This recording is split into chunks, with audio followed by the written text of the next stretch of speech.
एक नियम बना लो बैसाख महीने से। साख महत्म में ये वर्णन किया कि एक बेलपत्र का वृक्ष हो या पीपल का वृक्ष हो या तुलसी का पौधा हो या आंवले का वृक्ष हो या बट वृक्ष हो, उस वृक्ष के नीचे बैसाख के महीने में जो जल समर्पित करा जाता है, उस जल की पुण्याई इतनी प्रबल हो जाती है कि व्यक्ति के जीवन में जितना पाप कर्म करा होता है वो सब निष्फल हो जाता है, वो सब समाप्त हो जाता है।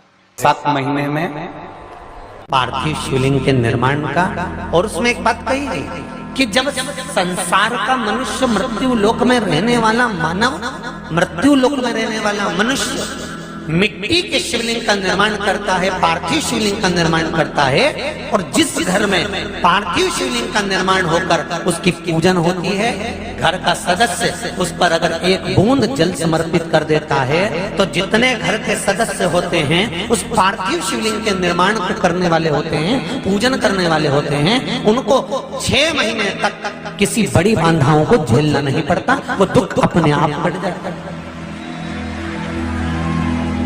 पार्थिव शिवलिंग का निर्माण बैसाख महीने। बैसाख के महीने में मिट्टी के पात्र में जो रात्रि भर जल रखा हो, मिट्टी के पात्र में, अगर आपके पास में घड़ा हो, हंडा हो, नी हो, तो दिया हो, दीपक हो, कुल्लड़ हो, कोई भी तुम्हारे पास में जो मिट्टी का पात्र, उसमें जल भरना। वो जल बैसाख के महीने की किसी भी सोमवार के दिन, किसी भी सोमवार के दिन, बैसाख महीने या किसी प्रदोष के दिन या बैसाख महीने के शिवरात्रि के दिन, वो मिट्टी के पात्र का जल अपने घर के प्रत्येक व्यक्ति का स्पर्श कराकर उस मिट्टी के पात्र के जल को तांबे के पात्र में डाल लीजिए और घर के प्रत्येक व्यक्ति का स्पर्श करा लीजिए और शंकर भगवान पर कुंदकेश्वर महादेव के नाम से समर्पित करिए। कुंदकेश्वर महादेव। कभी जीवन में पीछे पलट कर देखने की जरूरत नहीं पड़ेगी, आप उन्नति की सीढ़ी की ओर बढ़ते चले जाओगे।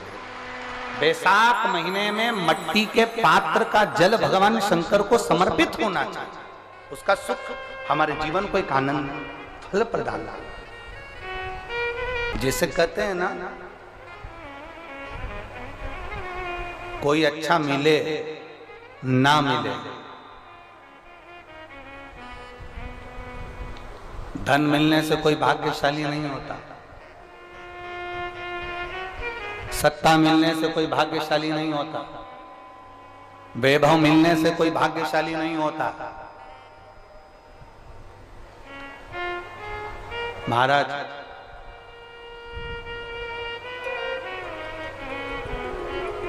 धन मिलने से कोई भाग्यशाली नहीं होता, वैभव मिलने से कोई भाग्यशाली नहीं होता, सत्ता मिलने से कोई भाग्यशाली नहीं होता, बड़ा मकान मिल जाने से कोई भाग्यशाली नहीं होता। शिव महापुराण की कथा कहती है, अगर 2 सही मिल जाएं तो तुम्हारा जीवन सफल हो जाए, एक गुरु सही मिल जाए और दूसरी घरवाली सही मिल जाए तो तुम्हारी जिंदगी स्वर्ग।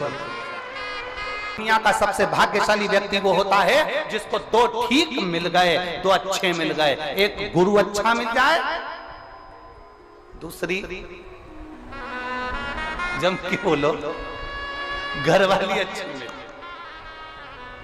गुरु अच्छा मिलेगा तो तुम्हें स्वर्ग की सीढ़ी चढ़ा देगा और घरवाली अच्छी मिलेगी तो घर को स्वर्ग बना देगी।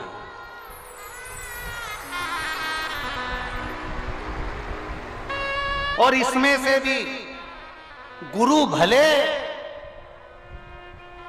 पीछे रह जा, पर जगदम्बा। बैसाख के महीने में नवमी तिथि को माता जानकी का प्रागट्य हुआ है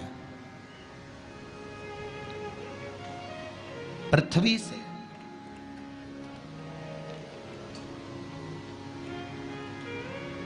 कभी एक विचार करिएगा कि नरसिंह अवतार बैसाख के महीने में हुआ, कुर्मा अवतार बैसाख के महीने में हुआ, हयग्रीव अवतार बैसाख के महीने में हुआ, परशुराम अवतार बैसाख के महीने में हुआ, माता जानकी का अवतार बैसाख के महीने में हुआ। आखिर बैसाख के महीने में, माधव महीने में इतनी महत्वता क्यों?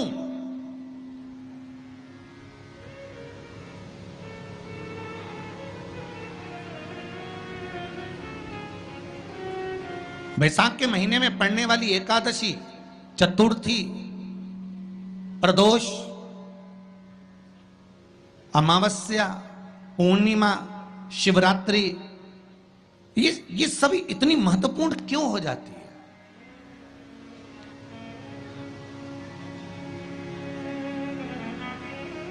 इसकी महत्वता इतनी प्रबल क्यों हो जाती है? किस लिए? क्योंकि बैसाख का जो महीना पड़ता है, सूर्य की संपूर्ण तपन, सूर्य देव अपने पूर्ण तेज के साथ में, पूर्ण तेज के साथ में मृत्यु लोक के निवासियों पर, चाहे जलचर हो, थलचर हो, वायुचर हो, चाहे जो जीव हैं, उस पर जब किरण फेंकते हैं तो संसार का जो मनुष्य है उस पर जब ताप पड़ता है तो ताप पड़ने के कारण उसके मुख से भगवान का नाम निकल ही जाता है, स्मरण नाम निकल ही जाता है। जब उसके मुख से भगवान का नाम निकलता है तो वो भगवान की शरणागति खुद ग्रहण कर लेता है स्वयं।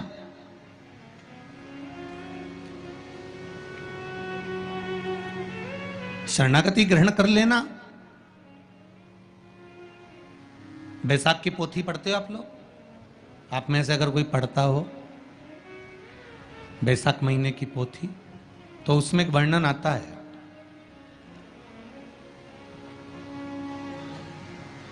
गीता प्रेस गोरखपुर के कल्याण अंक में भी आप ये पावन बैसाख चरित्र श्रवण कर सकते हैं।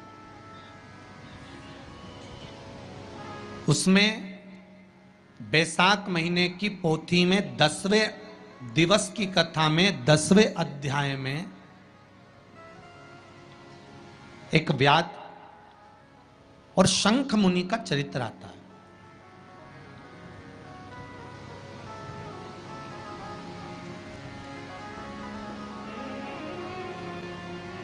शंख मुनि एक बार निकलकर भगवान शंकर के मंदिर में जल समर्पित करने के लिए जा रहे थे और शिव मंदिर की ओर जाते जाते जाते जाते जाते जाते बीच मार्ग में चलते चलते चलते चलते और वो शंख मुनि जब शिव के मंदिर में पहुंचे, शंकर भगवान के मंदिर में जाकर उन्हें दर्शन किया,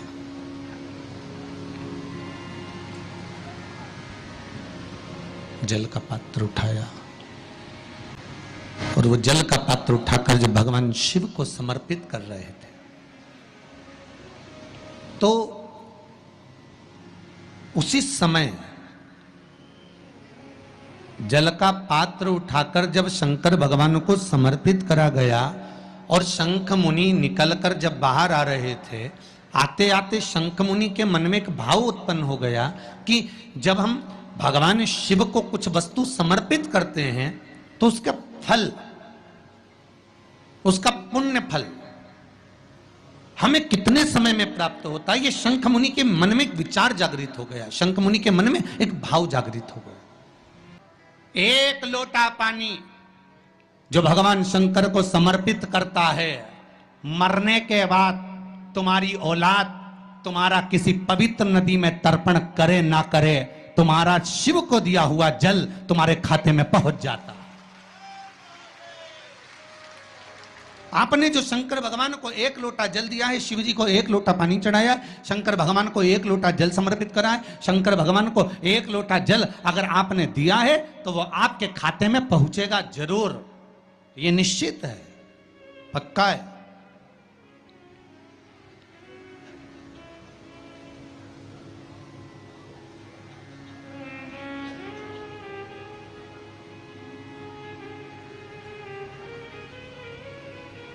और शिव भक्ति के अनुसार, शंकर भगवान के अनुमोदन के अनुसार,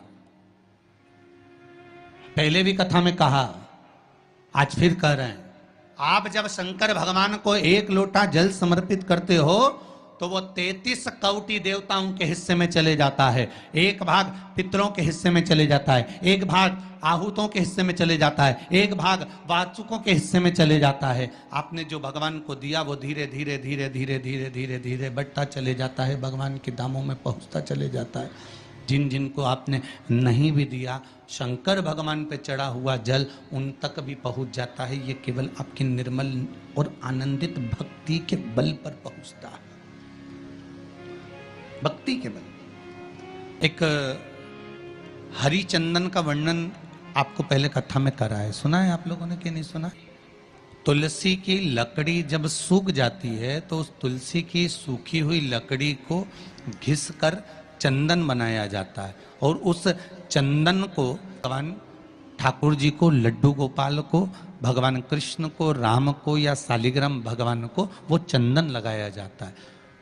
तो उस चंदन की महत्वता इतनी प्रबल होती है, उस चंदन की इतनी प्रबल महत्वता होती है कि उस चंदन को जब हम भगवान पर लगाते हैं और लगाया हुआ चंदन हमारे हाथ में जो रह जाता है उसको संभाल कर रख लेते हैं। वही चंदन जब किसी बच्चे को निमोनिया हो जाता है या ठंड की शिकायत हो जाती है या उसकी श्वास चलने लगती है या उसका दम भराने लगता है, बच्चा की पसली चलने लगती है, तब केवल उस चंदन को कंठ पर लगा दिया जाता है तो 20 से 25 मिनट के अंदर वो बच्चा ठीक हो जाता है। उसकी इतनी प्रबलता होती है, हरिचंदन महत्वता होती है। अब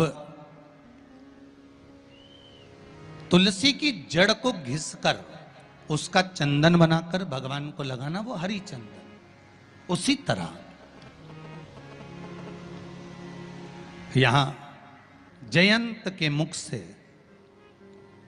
जयंत ब्राह्मण के मुख से सुना जा रहा है कि बैसाख महीने में पवित्र वृक्ष के जड़ में 1 लोटा जल समर्पित कर देने पर और वहां की जो रज है उसको मस्तक पर चढ़ा लेने पर 84 लाख योनियों से मुक्ति मिल जाती है। 84 लाख योनियों से। आप में से कितनी माताएं या कितने भाई लोग बैठे हैं जो शंकर जी के मंदिर पर जाते हैं और मंदिर पर जब जाते हैं वापिस जब लौट कर आते हैं तो मंदिर की चौखट का स्पर्श कर कर अपने मस्तिष्क पर उस रज को लगाते हैं? आप में से कितने लोग हैं? हैं बहुत सारे, ठीक है। अब जितने लोगों ने हाथ उठाया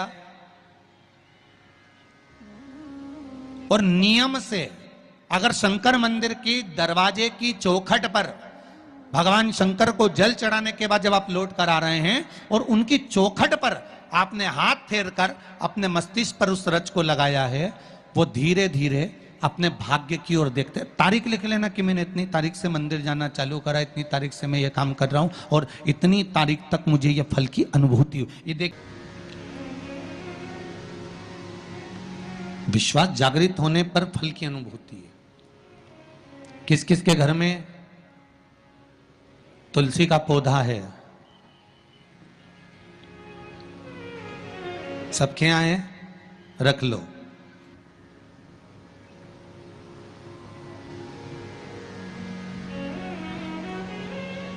कहां लगा है?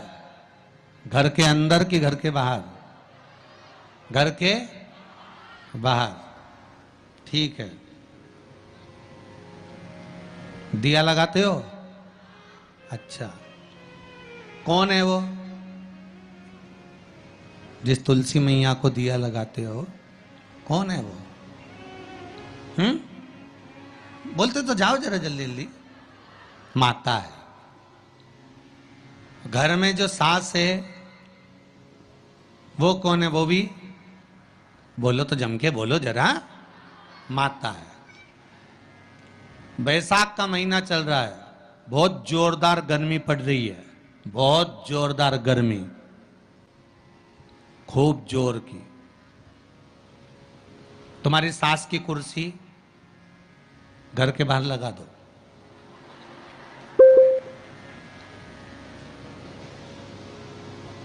कितने घंटे बैठ सकती है वो? बोलो जरा, जम के बोलते जाओ। यहां विश्वास की कथा, श्रद्धा की कथा चल रही है, कथा चल रही है, भाव और श्रद्धा की कथा चल रही है। कितने घंटे बैठेगी वो?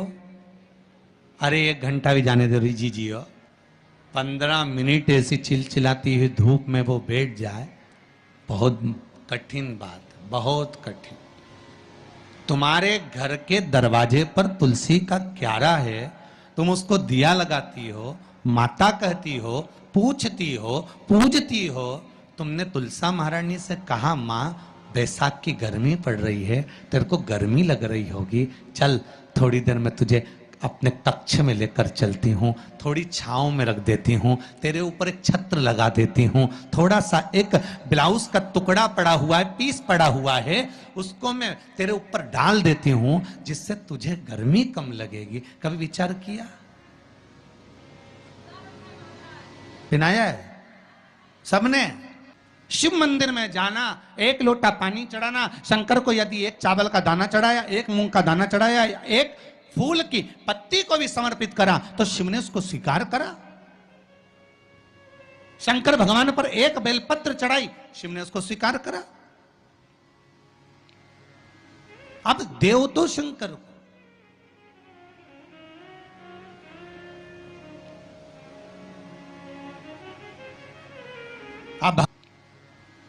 अब देव तो शंकर को,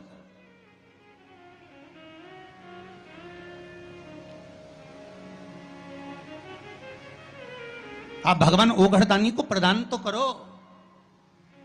शंकर भगवान पर चढ़ी हुई एक बेलपत्री का मोल तत्व संसार का मनुष्य जिस दिन समझ गया, उस दिन उसको डॉक्टर के पास जाने की जरूरत ही नहीं पड़ेगी। केवल एक बेलपत्र का अगर उसने शंकर भगवान पर चढ़ी हुई एक बेलपत्र के मोल तत्व को अगर वो समझ गया, तो भगवान शंकर की भक्ति को अगर वो समझ गया, महामृत्युंजय मंत्र को अगर समझ गया, श्री शिवाय नमस्तुभ्यम मंत्र को समझ गया, पंचाक्षर मंत्र नमः शिवाय को समझ गया, षडाक्षर मंत्र ओम नमः शिवाय को अगर वो समझ गया, तो उसको फिर डॉक्टर के पास जाने की जरूरत नहीं पड़ेगी। उसकी भक्ति का बल इतना बढ़ जाएगा, श्रद्धा का बल इतना बढ़ जाएगा कि उसको कहीं जाना ही नहीं पड़ेगा। एक नियम बना लो बैसाख महीने से कि शंकर भगवान पर जो बेलपत्र चढ़ी है वो औषधि का काम करती है। शिव पर चढ़ी हुई बेलपत्र मंदिर में क्यों छोड़ें? क्यों नदी में हम इसको विसर्जन करें? क्यों नदी में छोड़े हम इसको?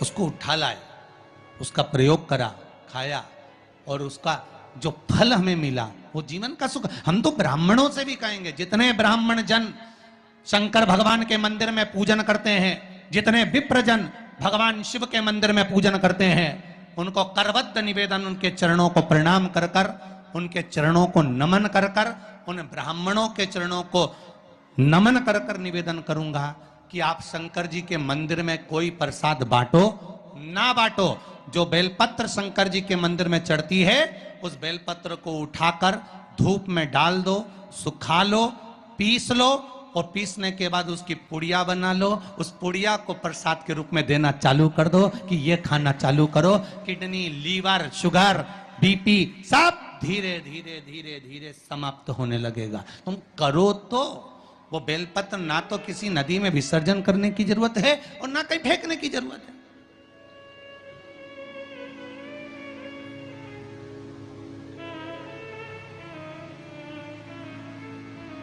प्रतिदिन भगवान को तुलसी चढ़ाते हो ना, तो रोज भगवान को तुलसी उनके भोग में चढ़ाते हो, उनके सामने चढ़ाते हो, उनके सम्मुख में ठाकुर जी के तुलसी चढ़ाते हो, उठा लाए, प्रयोग में लो, क्यों उसको विसर्जन में डालते हो?